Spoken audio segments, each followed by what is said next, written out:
It is hard to engage with modern debates about sexuality and gender without running into exhaustion, cruelty, or both.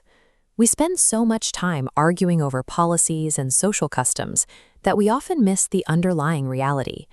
These arguments are the visible symptoms of a much deeper crisis. Politics only scratches the surface of this conflict. At its core, we are witnessing a collision between two entirely different ways of understanding what a human being actually is. The modern cultural framework assumes that you are entirely self-defined. In this view, you are inwardly sovereign, and your true identity is something you construct or discover inside yourself, which then requires society to validate and affirm it. Before we can talk constructively about behavior or morality, we have to settle the starting point. Are we the sovereign authors of our own reality, or are we created? Historic Christianity starts from a different premise.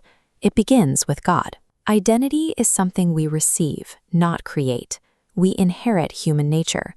You see this in Genesis. Humanity is made in the image of God, intentionally created male and female. The body is an intentional part of that design. A very old error has resurfaced today. The idea that the real you is a consciousness trapped inside a biological machine. The Christian view is holistic. You are an embodied soul. Your body and your spirit are locked together as a single, unified entity. Early church fathers fought to protect this unity. When ancient heresies claimed the physical world was a prison, St. Irenaeus insisted on its goodness. He argued that God created the material world with purpose, and that salvation includes the healing of the body. Because the body is designed by God and destined for resurrection, it has inherent meaning.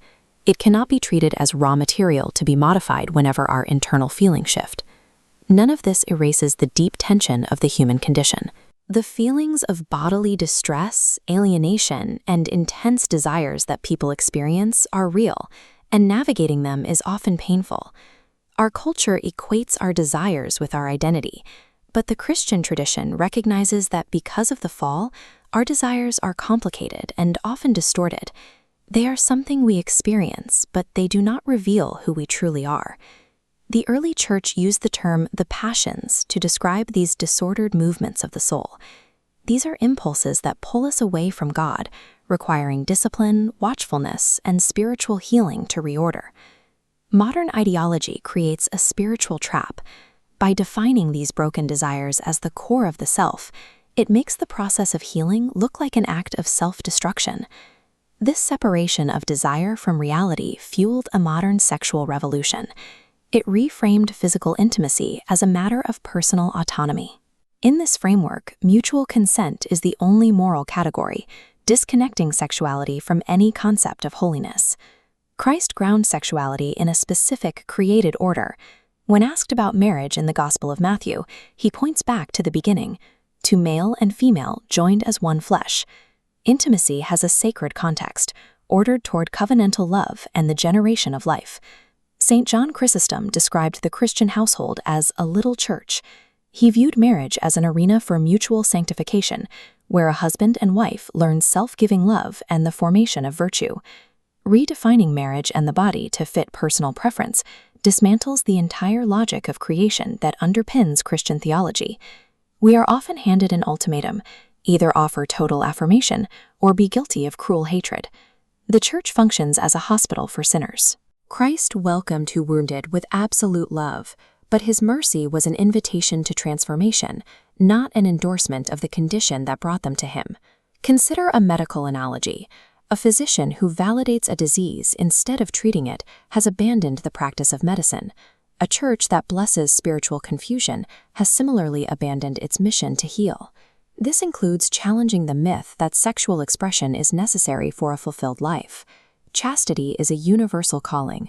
Whether single, married, or celibate, all are called to direct their passions toward holiness.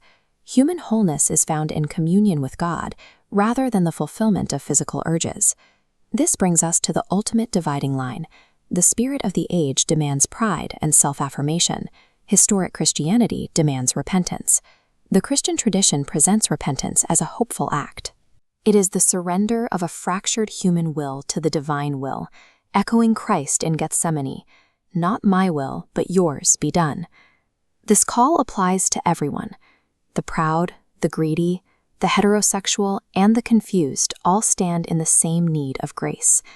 When a church replaces the language of transformation with simple affirmation, the medical mission ends. The patient is left without a diagnosis, and the gospel loses its power to act as a restorative medicine for the human heart.